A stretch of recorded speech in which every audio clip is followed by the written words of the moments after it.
Hello,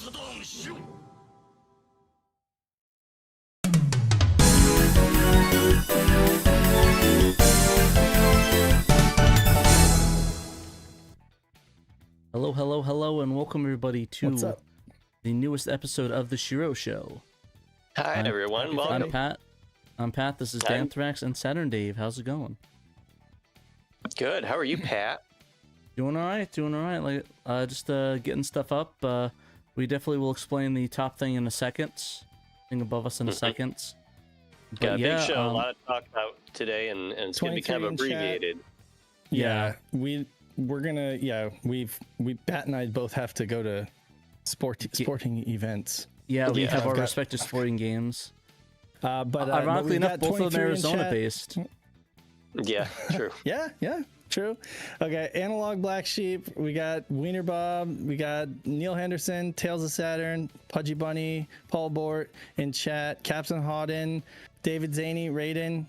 We've got Pierre Gairo, 32-bit Max Steimer, right? And that's everybody in chat. If you're watching and you haven't said hi, go ahead and throw us a comment, and we usually read off the folks who speak up in the beginning. Anyway, thanks for everybody tuning in, and please give us a like, and we'll get right on with the stream. Dan, are we going into community events to start out? I believe so. No pickups this week. That shows you we're serious about going quickly. Yeah, I don't have any pickups anyway, so I got nothing. Okay, me neither. Nothing to report. I actually did ship out.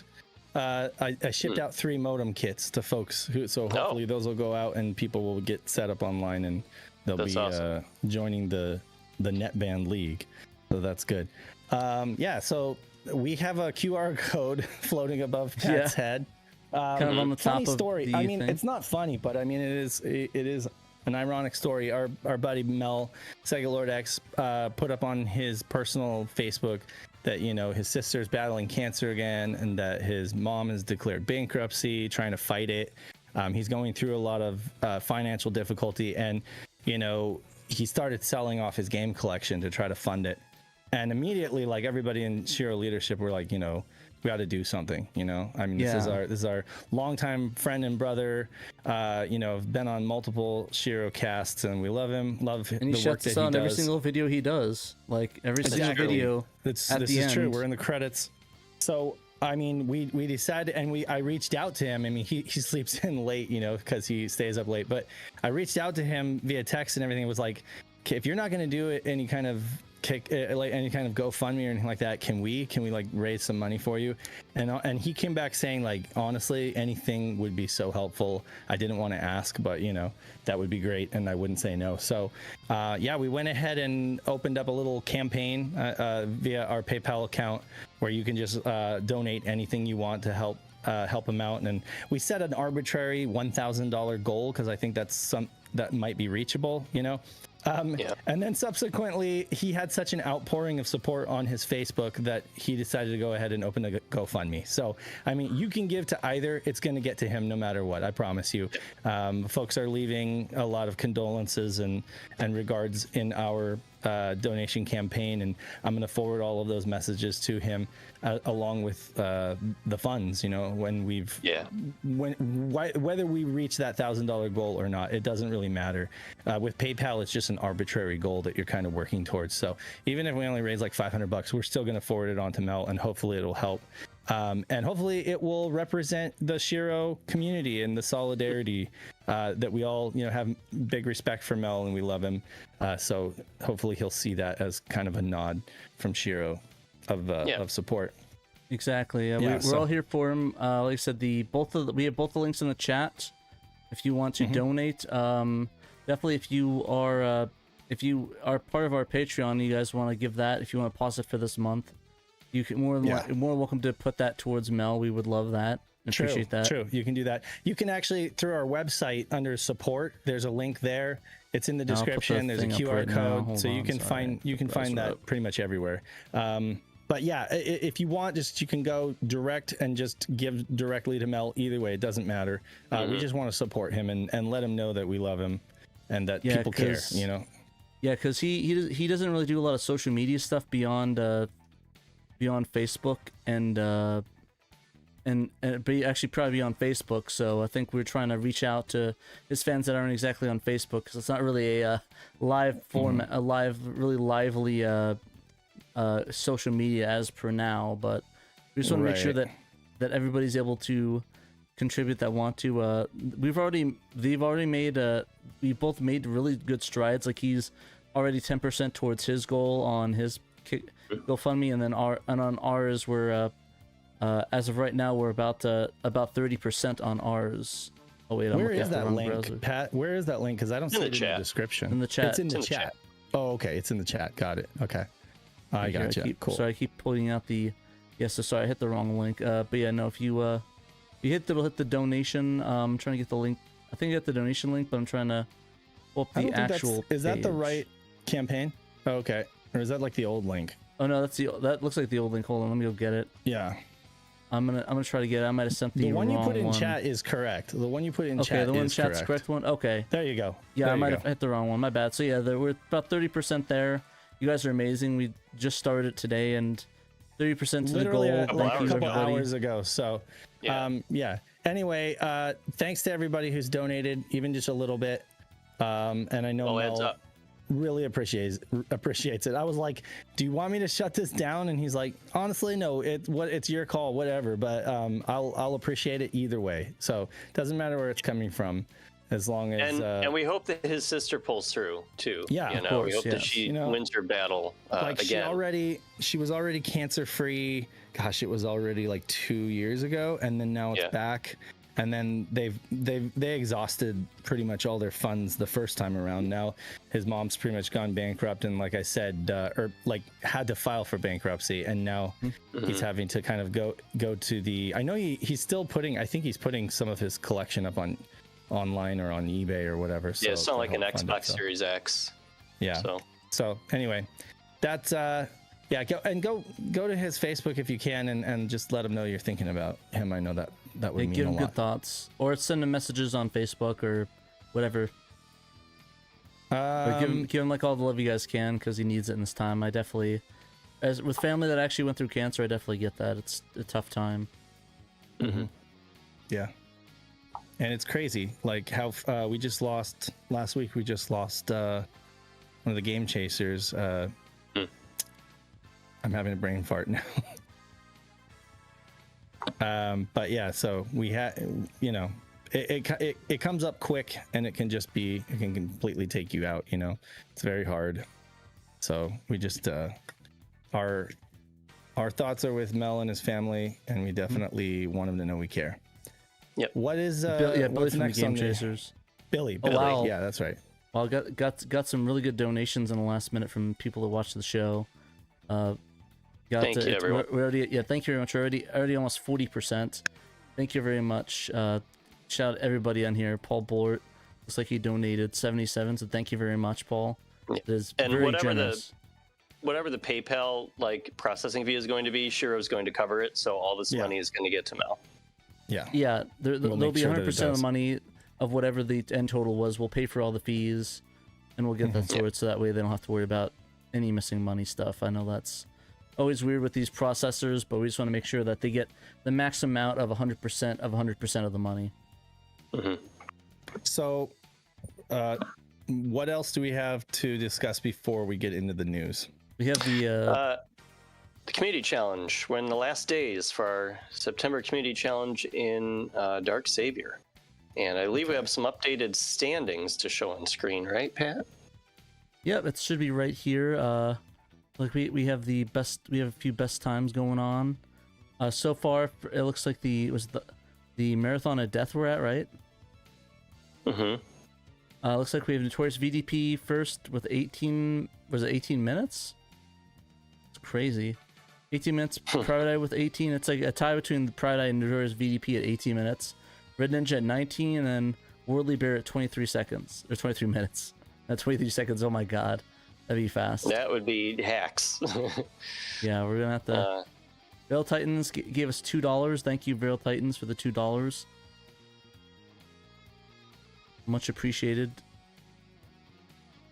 But yeah, there's quite a battle going on for the speed running prize, and you know, there's a lot of people who are making their way through the game for the first time and enjoying it, which is part of this challenge too, is just to experience Dark Savior and talk about it in chat. So sounds good, Veil Titans. I'll make sure to donate on SHIRO's behalf for the $2 for that, so we'll get that in there. I do recommend that if anybody donates, definitely go through the PayPal link versus super chats or anything like that. It'll be a little bit easier. Yeah. We will if that is the case though, we will and that's all you guys have, we can donate in that regards. We're perfectly fine with that as well. Yeah. So just we'll just add it on at the end to whatever we end up forwarding to Mel. Yeah. So Dark Savior, it's not an easy game. People are finding. People are finding that each parallel is like increased difficulty, and I've been only peeking in here and there to the chat, but it seems like it's like one or two folks already finished it though, right? Like, isn't that true? A few people have finished it. A few people have already finished it, but like it's presenting quite a challenge for a lot of folks. Especially, you know, I don't know, when I played it, usually I go with the 3D control pad. That kind of helps a little bit. But yeah, if you're just doing the platforming sections with the standard D-pad, that can be a little difficult. We do have a shirt up for folks if they want to grab one this weekend. $16 for a Dark Savior shirt. It says Dark SHIRO's on it, and then in Japanese it says Dark Daku Seiba or Seiba Charanji. So yeah, so it's it says Dark Savior Challenge underneath it, and then Dark SHIRO's. There it is. So if you want to commemorate this month's community challenge, you can grab one. Yeah, so we that's on top of the two cool new designs we got last week. The whyIsThisOnSaturn shirt, that was amazing, and then we have the was it the Katakana shirt? Sega SHIRO. Yeah. The one that looks like a book off store shirt. Yeah. So so whoever ends up winning the contest is gonna get one of those Dark SHIRO shirts with the leaderboard on the back, printed on the back, limited edition ranking, you know, on the back. But if anyone wants to just grab a commemorative shirt, they can do it now. I don't know that we'll keep it on the store forever, so it's going to be a limited time thing that you can grab while this competition is going. So okay. Yeah. Anything else regarding community? Sega guys? Yeah, the Sega guys. Yeah, we need to talk about the Sega guys. They have put up one video this week. It was called Unboxing a Japanese Sega Dreamcast Bought in Yokohama on launch day. Sorry about that. Didn't mean to blow people's ears out. So, yeah, by all means, check out their video they put up. I think they're going to have another one in a couple of days. I think it's already available to members of Sega Guys channel now. And speaking of members of the Sega Guys channel, they actually are doing a giveaway right now to members of their channel. They got 2 codes for Sonic Racing Cross Worlds on the Xbox from Sega, which was cool. And so they're going to be giving those away to their channel members. So if you are a member of their channel, go to the posts section on their YouTube channel. There's like when you go to like their main channel page, there's like a tab that says posts. Click on that, and they have a poll available for members to say whether you have an Xbox or not. And so if you have an Xbox, then I think in the next day or two, they're going to do a drawing to possibly give you a code for the new Sonic Racing game. So that's very generous of them and Sega, yeah. Because that's a $70 value for that. That's like $70 for that game, and it's like, I don't know. I was looking at that. I was like, I was thinking of playing it, but I don't know. $70 is a bit steep for me. I guess maybe. Wait for the Black Friday sale, maybe on that one. But it looks really good. It looks like a good game. Expensive. Yeah, it's just pricey. But anyway, so that's the update from our friends at the Sega Guys right now. So yeah, we can move on to the news now, unless you guys have anything to add about what's going on with them. No, definitely check out their videos. I really like the unboxing video. So definitely, well, Not sorry, the Warfare, Delta Force Warfare. Sorry, it's ads. But yeah, no, very cool video. Going through it. Definitely recommend checking that out. It's a really cool video. I like that one. Didn't you spend 1,000 on Snatcher? I did, but that I spent 800. It was 800. Yeah, you got a deal. You spent 800. Yeah, Snatcher's one thing. I say Sonic... you got a deal. That's a deal now. It's a deal now, but it was Snatcher it was way worth it. Snatcher is Snatcher. Yeah.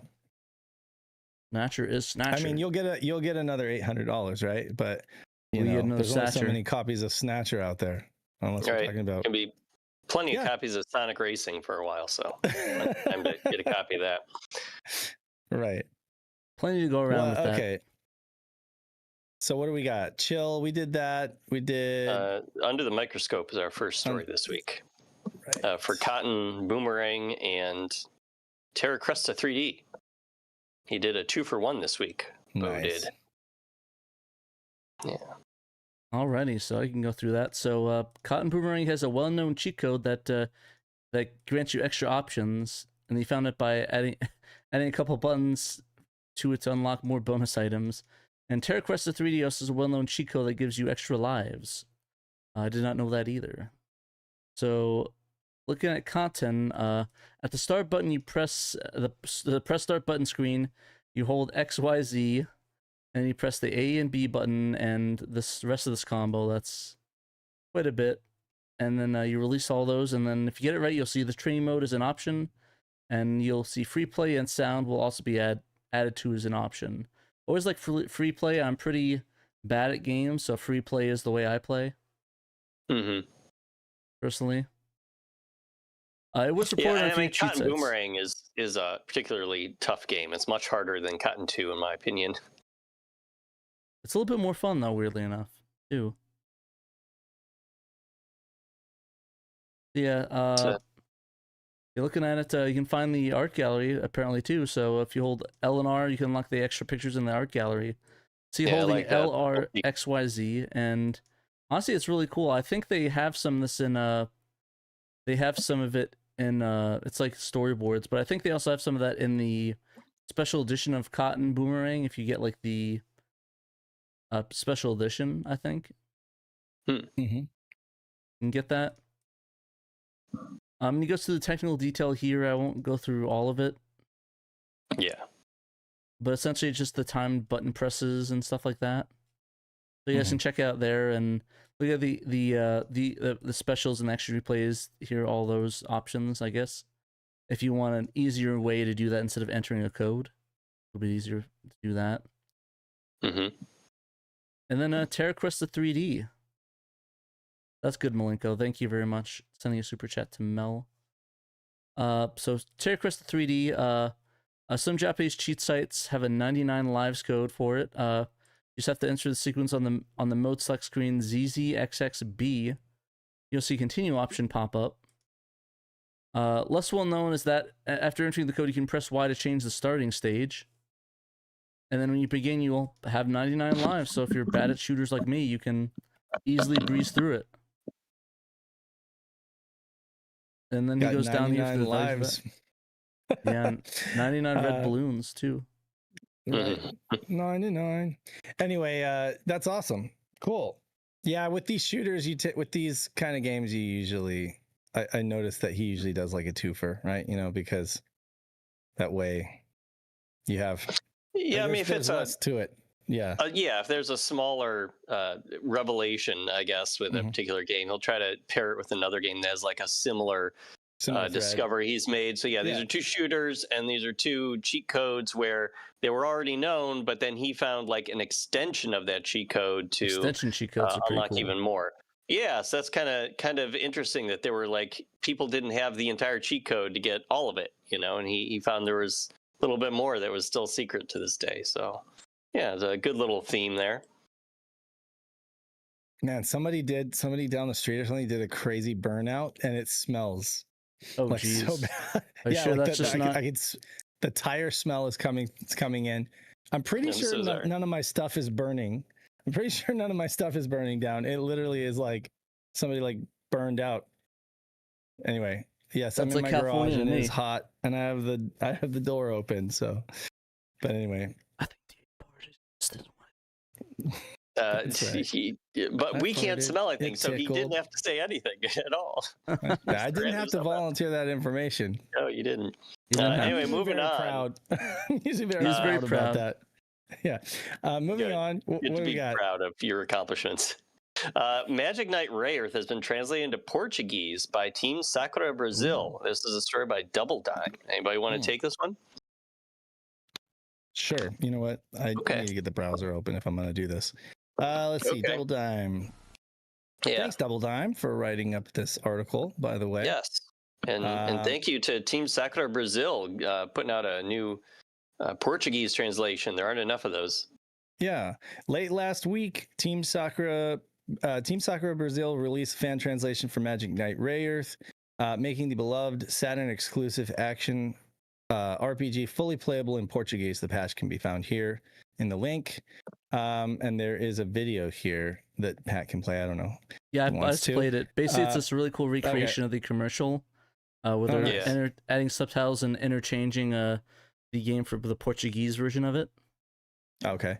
This is the third Saturn Portuguese translation from Team Sakura Brazil, having previously done Sakura Wars and Sakura Wars 2. Gopicolo did the ROM hacking, and along with Muniki did the translation and proofreading. Muniki also worked with Cosmos on graphic editing, as well as with Keiki on editing the cutscenes. So I've got a little gallery there, Pat, if you want to scroll through it. That's right. There we go. This is the first time Magic Knight Rayearth, which was only released in English and Japanese, will be playable in a new language. We've seen 2 hacks previously. The first is back from 2009 called Plus Undub, that puts the working designs English text in the Japanese version, leaving the Japanese voices intact. The other hack, called Unworked Designs from 2017, fixed the unnecessary working designs difficulty, making the English version the same difficulty as the Japanese original. Let's see, a link to the patch hosted on MediaFire was uploaded Friday to the romhack.ing site. It is an X-Delta patch, and the copy of the X-Delta patcher is included with the downloadable zip file. It's intended to be applied to the track 1 bin file of the US version of Magic Knight Rayearth rather than the Japanese one. And the zip also includes a new track 2 bin file that's intended to replace the original game's track 2.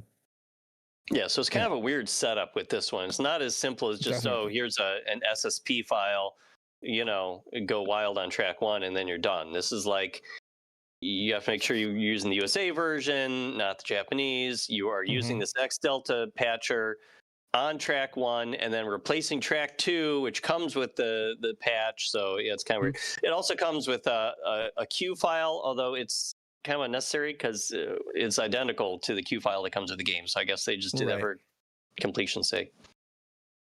Even though the patches apply to the US version, voices aren't in English. The patch fully restores all Japanese voices to the US version of the game, unlike the English undub patch. Gopicolo explained as much in a reply under the team's YouTube trailer, where he wrote in Portuguese, and SHIRO has translated here via machine translation. Remember, we didn't just use the undub patch. That's because the undub patch for the American version only restores the lines that were already dubbed in it. The rest remain voiceless. Since the American version dubbed less than half of what exists in the Japanese version, a lot ends up being lost.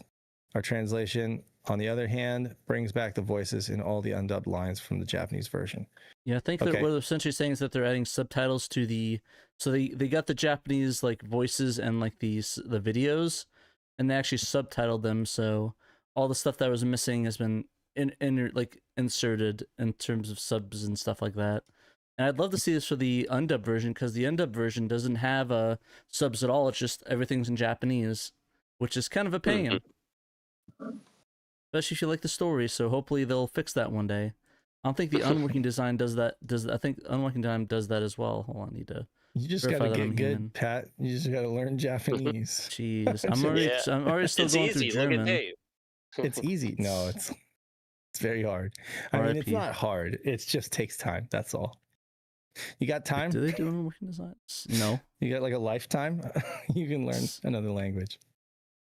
I mean, I probably honestly would love to do that if I had more time. Yeah, so this was you've got German, so yeah. This is really cool that they translated, you know, a big RPG like Magic Knight Rayearth into Portuguese.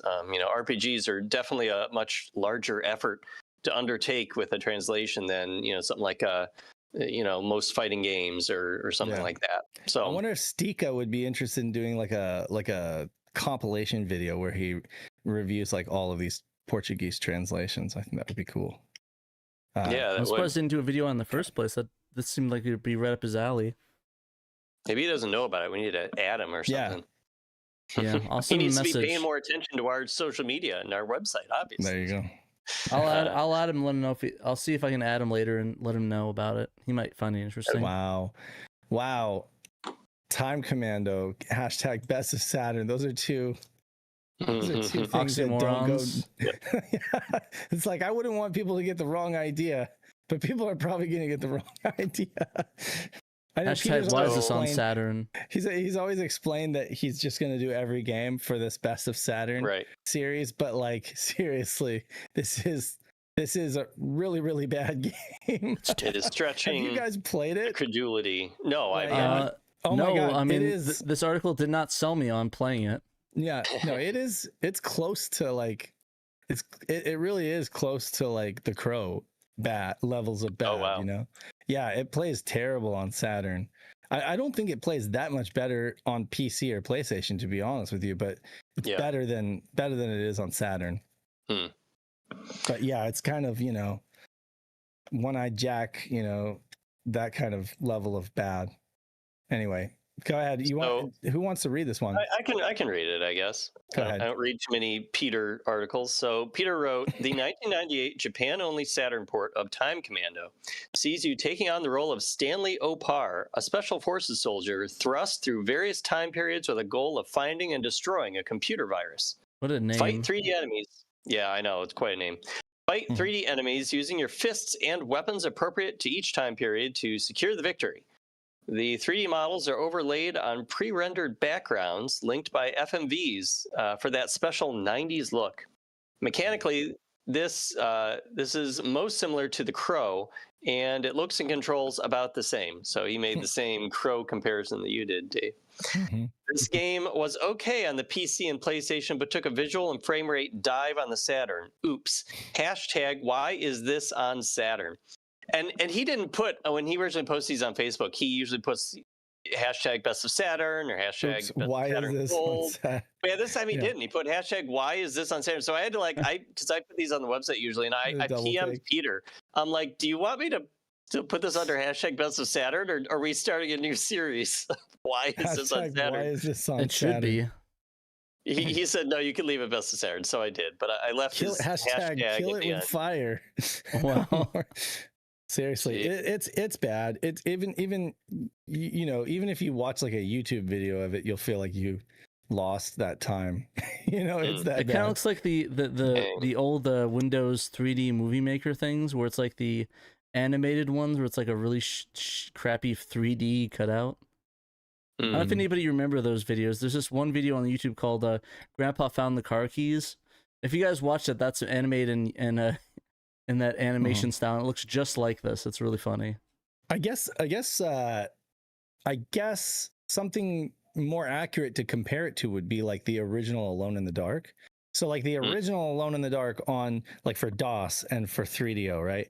It's very, very slow, right? But it also was released in like what, 92 or 93, right? Whereas this was released like 98, right? So I mean, it's unforgivable for the time that it was released in. Had this been released in like 93, maybe people would have, you know, been okay with how poorly it runs. But yeah, that's what it feels like. But at least the original Alone in the Dark was like a still a good game. It was still like a fairly sound experience all in all. But yeah, this is really bad. I want to like it too. I like bad games. Stranger in the chat says it's not bad. The PC version's almost the same. You guys you guys are console gamers and don't understand PC games. If Fallout was on Saturn, you guys would say it was bad too. I would not say Fallout's a bad game, and I think we said that this is pretty good on PC, but it's just really not good on Saturn. I love Fallout on PC. Peter said, the frame rate's just like terrible on the Saturn, and didn't you say like the resolution or something was bad too? Like they just didn't do a great job of porting it. It would be okay if it was on like ported like PC 101, but like we're just saying that it just ruins the gameplay and everything, like the spirit of it. Yeah, I mean, I don't doubt that. I agree with what Peter said. This is better on the PC than it is on Saturn, but it's still not that great. But definitely on Saturn, I'm just like, why did they even bother? Especially in '98, because at that point it's like.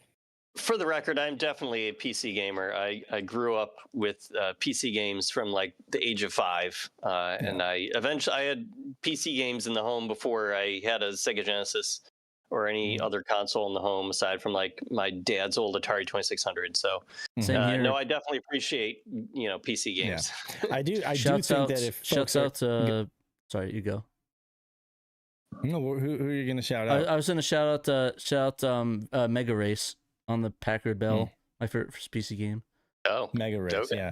I was gonna say if folks are interested in playing the original Alone in the Dark, the DOS version would be the version I would recommend. Like it's gonna be the best. And the 3DO version is actually really, really good. If you want a console version, it's pretty good, and that's the version I played through. Then but the Saturn got a port of Alone in the Dark 2. And it's not a great game on PC or 3DO, but it's better than it ended up being on Saturn. On Saturn, it was absolute garbage. And we've done a podcast about it before. It just is that bad. Trekkie said... sorry, you go. Go ahead. Okay, I was saying, Trekkie said one major issue was that the devs misread the dev manuals and thought you couldn't do garage shading and textures at the same time. So that's why it looks really bad. Man, that is quite the misread. Yeah, well, that's funny. Yeah, I mean, that's the thing is those development manuals were so poorly translated, because they were. Well, wasn't this made in Japan, or did a French studio port it and only release it in Japan? I'm not sure who the developers were. Well, wait a second. Okay, hold on. Now I need to check because I thought it was a European developer. Because it is a Japanese exclusive on the Saturn. Okay, let me see here. Who did this? Oh, okay. Developer Adeline Software is okay. Yeah, they're French, right? Yeah, Lyon, France. Okay. No surprises. So yeah, maybe it did have translation issues then with the dev manual. And Little Big Adventure. They were working on Little Big Adventure 2. Interesting. Okay, yeah. So I don't know. I think it's one of those things where it was released in Japan because Japan had a good enough Saturn market that they might be able to sell some, right?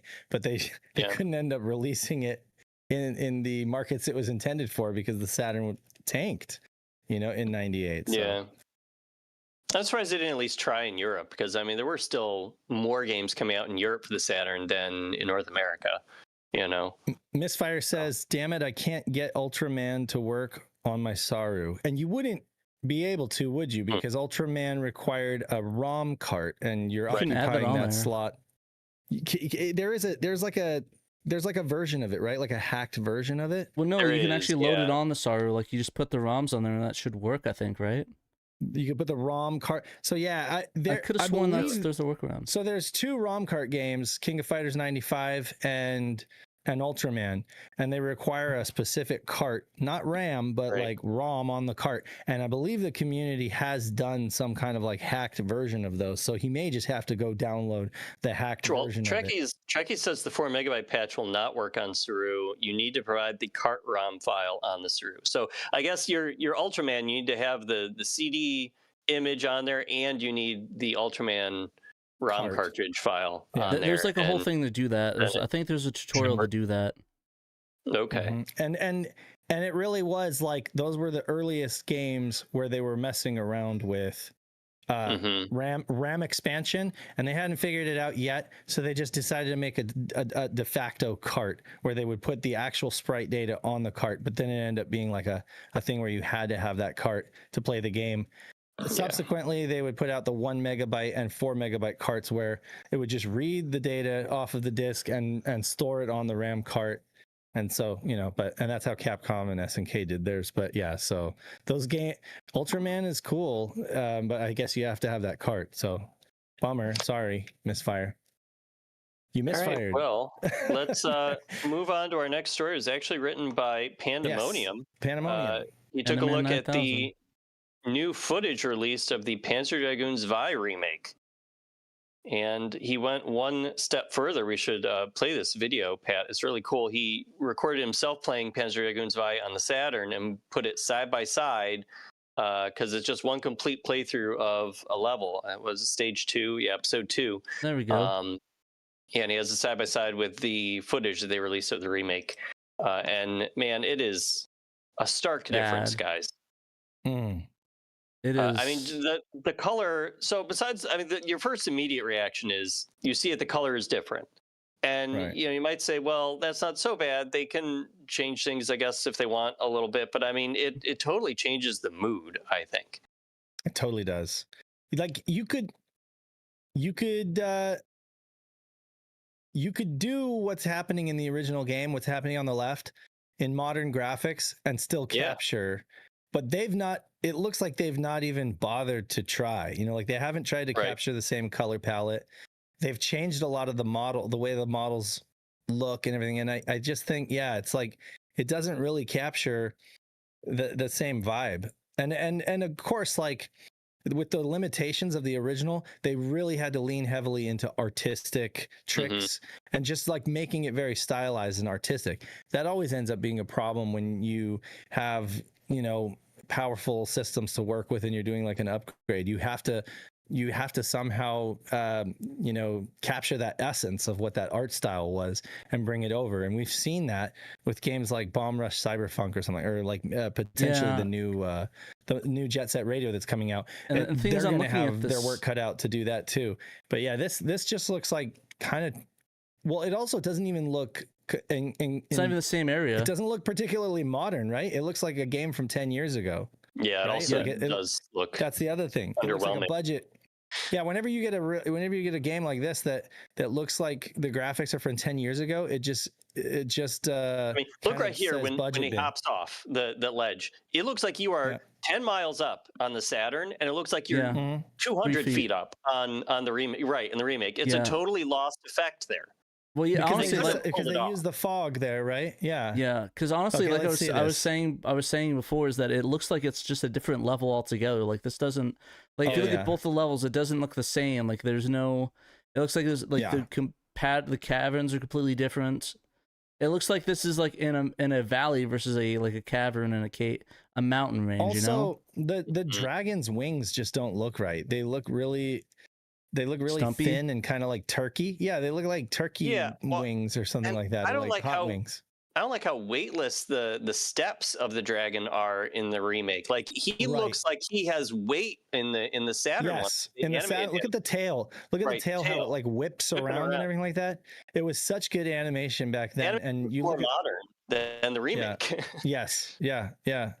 I mean, for everything the Saturn lacks, and what were you gonna say? I was gonna say, look at the camera too right now. Like the camera is way far back and it's looking at the ground in the remake, whereas in the original you are looking up at the sky where you're shooting things, and your camera's right on that dragon's tail, like it's right behind him, and so it's giving a better sense of scale, and everything feels like it's moving faster, which is probably partially a function of the camera angle, but it looks like you're moving so much slower in the remake. Yeah, it's sluggish as hell. Versus right behind.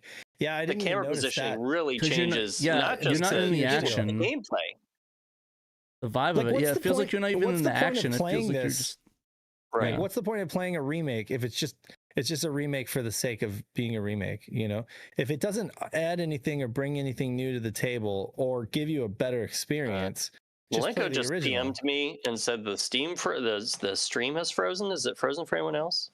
Looks fine to me. It I'm says watching. It's up. Yeah, no, my stream might just be him. Okay, just want to make sure. Okay. Yeah, I'm looking. Let us know if you're watching it. Yeah, it's okay. So for some folks, it's fine. So one of the things I noticed is that maybe it's me, but it looks like you ever like have like a mountain in a MMO like World of Warcraft or like PSO. It looks like the way that the character moves is like it's a mountain in MMO versus an actual action game. You know? Oh, look at this! Look at the skybox. Look at that beautifully painted sky in the original versus like they could literally use the original one and it would be better than what they ended up with. Which is just kind of like this pastel looking. They completely changed the vibe. Honestly, I like Winter Bob's comment. Winter Bob said, "Stream's not frozen, but it's almost worse that I have to watch this remake footage." Fair. Sorry about that. Oh yeah, are they using Unity? What are they using for this? Do we know? I don't know. It's probably Unity. What tool they were using? I think they used Unreal for one of them. Okay. Yeah, this does not inspire confidence. Honestly, all these a big overhaul. Honestly, all these Unreal games recently coming out in remakes have just not been that great. Like I like Metal Gear Solid 3, but I know it had a lot of issues. Like it wasn't bad, and like when I played Silent Hill 2 remake, it was amazing, but it had so many performance issues because the Unreal Engine is dog water. Yeah, like basically the vibe they needed is like a Mad Max kind of thing. You know, it needs to be really dry. It needs they need it to be desolate. They need to kind of lean into the grays and stuff like that. It's the brown they're using here. All the colors are just too rich and saturated. They need more of like a desolate thing. The sky is the one part that is colorful in the original, and they just kind of, I don't know. I think they did the opposite. They detailed out the ground and not the skybox, which is the most important part of it. And it's one of the most beautiful parts of the original Panzer Dragoon and Panzer Dragoon Zwei is like the artwork, because it wasn't AI, folks. Like back then, you had artists that had to like paint that stuff by hand, and they did an amazing job with. Or insert photographs that humans have taken. Photographs and stitch them together and use Photoshop and stuff like that. But it was a really good job that Team Andromeda did with the original game, considering the Saturn's limitations. And for better or worse, they had to use like fog effects, because of the Saturn's limitations. But then that became part of the game, right? That they leaned into it, and they're like, that became part of the game. So it's like, if you're remaking it, you kind of have to do the same thing. Like Pat was talking, when you jump off, or maybe it was you, Dan, when you jump off that cliff, you need to obscure the ground so that it looks like you're falling a really far distance, and there's like fog. But instead, it just kind of the scope is not there. Yeah. Right. Yeah. You lose that sense of awe on that jump completely. There's some comments. You want to read the comments? The first remake was really not great. Still bought it day one because I really wanted to show support for the team, so we could see a remake of this game. Seeing it now, it's quite difficult to state anything positive. I'm not sure. Oh geez, there's a lot of comments on this video. Here. Holy crap, there's 63 comments on the article. Well, okay. Yeah, there's like talking 63 on this video. You saw about our story. Our story. On the story. Folks, on the story. Wow. If they don't attempt to revamp, it's so more faithful to the original, so that it's more faithful to the original material. Seeing the short clip of the Saturn version gave nice feelings, though, so there's that at least.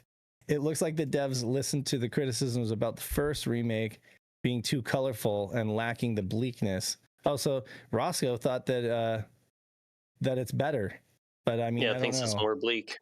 Well, thank you for the comments. Either way, on the stories. Yeah, we haven't really gotten a chance to read Pandemonium's whole story here, so I encourage you to go to SegaSaturnShiro.com and check it out. But I did want to mention one thing that he put in here that we haven't mentioned yet, and he kind of did a calculation on the camera movement between the two versions. He said spinning the camera around moves at a slower pace in the remake.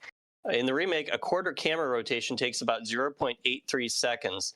On the Saturn, it takes 0.28 seconds. So it's almost 4 times slower with the camera movement in the remake. That's going to affect things. That's going to affect gameplay-wise too. Yeah. Right.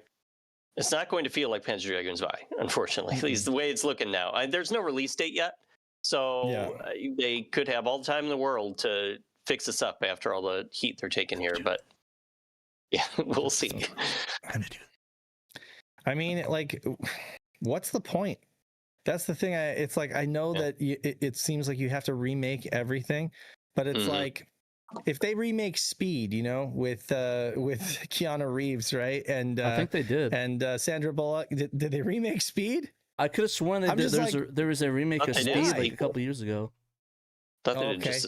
So I'm glad I missed that. I guess like, or if they remade the original, if they try to remake the original Die Hard, like, why? You're gonna make it better? Is it possible to make it better? You know, there are some things that it's just like you're doing it just. I mean, I want to believe it's because they have a passion for Sega and stuff, and they want more people to experience this game. But in that case, they could just do a straight across port, or they could just do. I mean, I don't know. I guess they can't because they don't have access to the code. Source code. Yeah. The source code. But I mean, in that case, it's like, if it's just a matter of having more people play it, release it on Switch or something like that, emulate it or something, because if you're going to remake it, you got to add something to it, or at least bring it over faithfully. And if you're just doing this, then it's almost like, who's going to play this, and why are they remaking it? Why does it feel necessary? Yeah. Like, I know people give City Connection a hard time, but like, I feel like it would almost be better to do their type of release where it's just like, here it is in an emulator and you can rewind it and save states and stuff like that, but you're playing the original game. That's all you need. Go. It is a brutal difficulty, you know, so I mean, save states or rewinding might help if that's possible, but I mean, 32-bit Max Steimer is correct. It's really all about money, I think. You know, and sorry, Pat, what were you going to say? Oh, go ahead, Pat. It's okay. My opinions are not needed. I'm just gonna hit this disappear button. Bye. I'm just joking. But no. What was I gonna say? I think that a lot of people in clamoring like, oh, what about is Panzer Dragoon Saga next? And it's like, do you really want a Saga game if this is what it's gonna look like? Oh my God, please don't. Yeah, if they did this, I would rather them just not even bother. I kind of doubt they will, because they originally announced years ago, we're going to do Panzer Dragoon, and then like, I don't know, like a few months later, they said, okay, we're going to do Panzer Dragoon Zwei as well, and House of the Dead 1 and 2. And it's been years since they've announced they're going to do any other games. So I feel like they just like signed a deal to do like that slate of 4 games, and now we're at the end of it, and this will be it.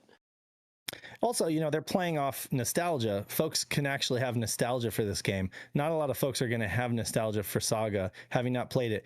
You can kind of play a little bit off of you can kind of capitalize on people's desire to play it, you know, because it's a rare game.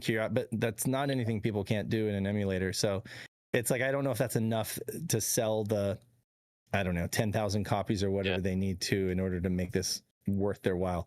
But I mean, obviously, some people are going to buy this. As a SHIRO, I want to support projects like this. We all, you know, I feel like I have to put my money where my mouth is. But at the same time, it's like, look at this. It's hard for me to really endorse it when it looks like this. Well, we gotta move on. We gotta move on. Okay. Got 10 minutes left, but I guess thanks to Nick for writing that up and thank you. The video up.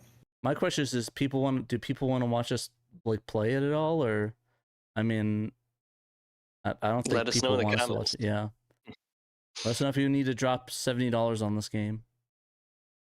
Oh, it probably won't cost 70. Next is fan patches, English into Wizardry 6 for Wizardry 6. Yeah, for Saturn. Is this Wizardry 6 and 7 complete? Yeah, so in Japan, there was a release called Wizardry 6 and 7 Complete. So it had 2 different games on there. I got you. And what this fan has put out is a patch, that translates Wizardry 6 specifically. 6. Within not that. 7. Okay, got it. Within that. So the fan's name is... Game. Yeah, right. So the fans, Remis, hopefully I'm pronouncing that correctly, Remis, had been working on this for quite a while, several months. And he did not just translate this game, and he took the translation from the original DOS version of the game. So he didn't like retranslate or anything. He like went back to the DOS version he used some tools that somebody had developed to pull the script out of Wizardry 7 to do a PlayStation 1 translation, funny enough. And since they used the same compression here for the text, he was able to apply that tool to Wizardry 6 on the Saturn, which is awesome. And I guess that really helped him. So he took that DOS script, he inserted it into the Saturn version, and he also did a lot of quality of life changes, a lot of fixes, because this is apparently a very buggy, maybe a rushed port on the Saturn, and he restored some content that originally was missing. Mm-hmm. So like the Captain's Den quest line now requires you to follow roughly the same steps as in the DOS and the Super Nintendo versions. The Delphi quest line requires you to follow the same steps.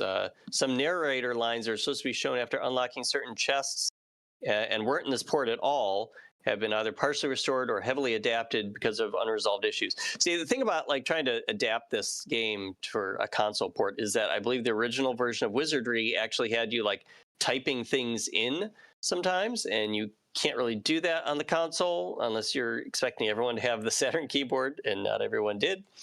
So they had to kind of work around that for some of these quest lines, and I guess they did a little too much tweaking for Ramis's liking, so he made it a little closer to the original.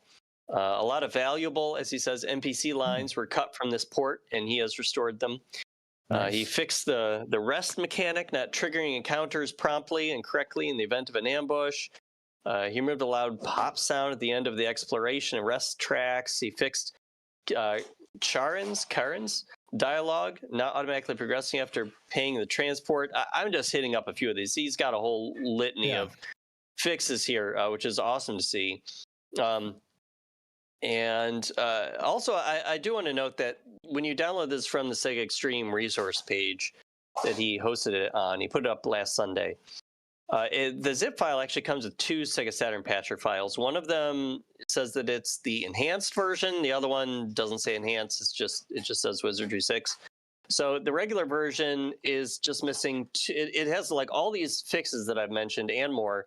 It is missing two little things that are in the enhanced version. Those two things, as I've got kind of a side-by-side here toward the top of the story, one of them is the map. He has made it larger in the enhanced version of his patch. He's made the tiles brighter and easier to see, and he made the background of it truly transparent. So it makes the map a little nicer and easier to see. The other extra feature the enhanced patch gives you is improved music variety, in which the tutorial theme plays during the character creation, player character creation, and the party view instead of the NPC encounter theme. So he's kind of switched one of the music tracks around. So if you don't like those two changes, you can play it a little closer to the original game with just the normal patch. That's really cool. He has two patches for that. That's really above and beyond for that. I would have been happy just to get the English stuff, but I was looking through. Sorry. Oh, go ahead. I was looking through the article, and it looks like that he has intentions to do 7, but he has another project he might be working on soon. It's going to be Rhonda or Langresser 5. So that's actually pretty interesting.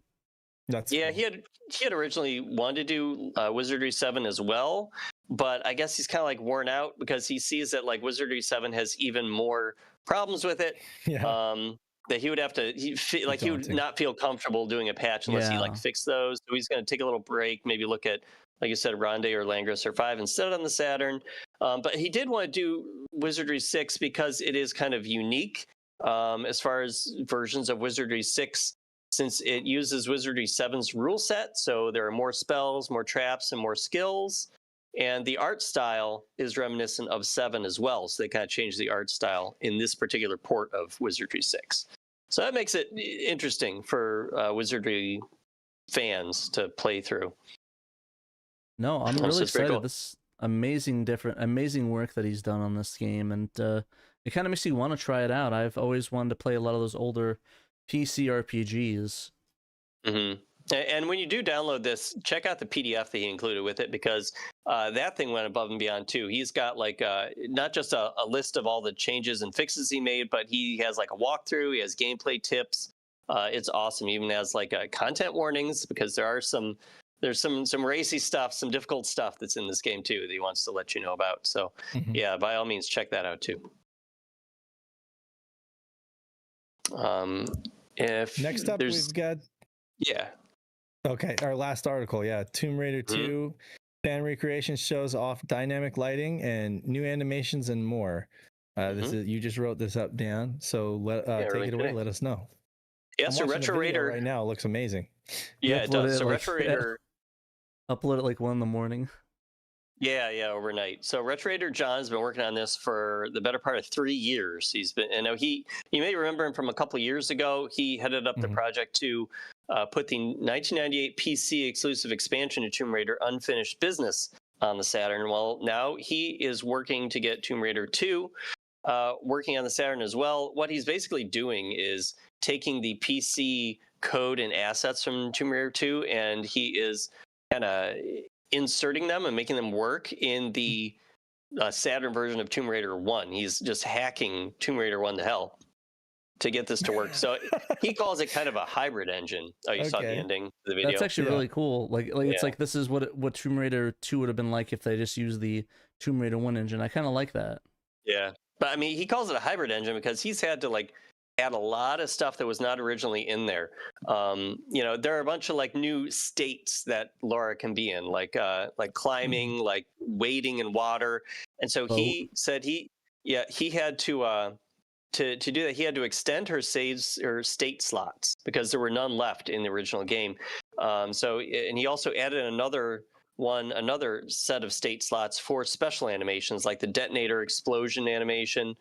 So he has a lot more freedom to add missing states or special animations. I guess he had to move the state slots to a big empty location in the binary in order to extend it, which is a good way to hack that in, and I have a couple of videos here showing off some of these new animations. He's got one where like a shark eats her and kills her underwater. That was not in the original game. He's got, you can drive a boat now. You can pilot a boat, which of course is in Tomb Raider 2, not in Tomb Raider 1. So he had to figure out how to make that work. He has a lot of... Go ahead. This goes way beyond like being a mod. Like this is like, this is like developing a game, like basically from it's like a new game. Maybe not from the ground up. You're getting the assets from an art department or something, or from pre-existing assets, but you're having to like be the one to make it work and put it all together. That's crazy. Yeah, he is stealing some tricks from the PlayStation 1 version of Tomb Raider 2 to what they had to do to make that game work on PS1. He already has implemented a frame data packing technique that was introduced in Tomb Raider 2 to improve performance in some of the large levels. And he's thinking of using packing room vertices the way that the PS1 version of Tomb Raider 2 does as well. That may save a good amount of data, he said, but he's unsure if it would be enough because he's got 2 levels that are just too big to really get working right now. In the Saturn version, they're Bar King Monastery and the Temple of Xi'an. So he's going to keep picking away at it and trying to get them to work. But the other levels are working, or he has not tackled them yet, but he's pretty sure they are going to work. So he's got most of the game working now. He does plan on eventually making this playable to everyone, or at least put out a demo. He thought he was going to do that over the summer, but he still wants to polish some things up. So we're going to have to wait a little longer. But I think we're all really looking forward to that because he's doing awesome work here. All right, I want to give a shout out real quick. Castlevania Games just donated $10 or gave us $10. Appreciate it, Ryan. From that, thank you very much, Ryan from Castlevania Games. I will consider that an official sponsorship. So,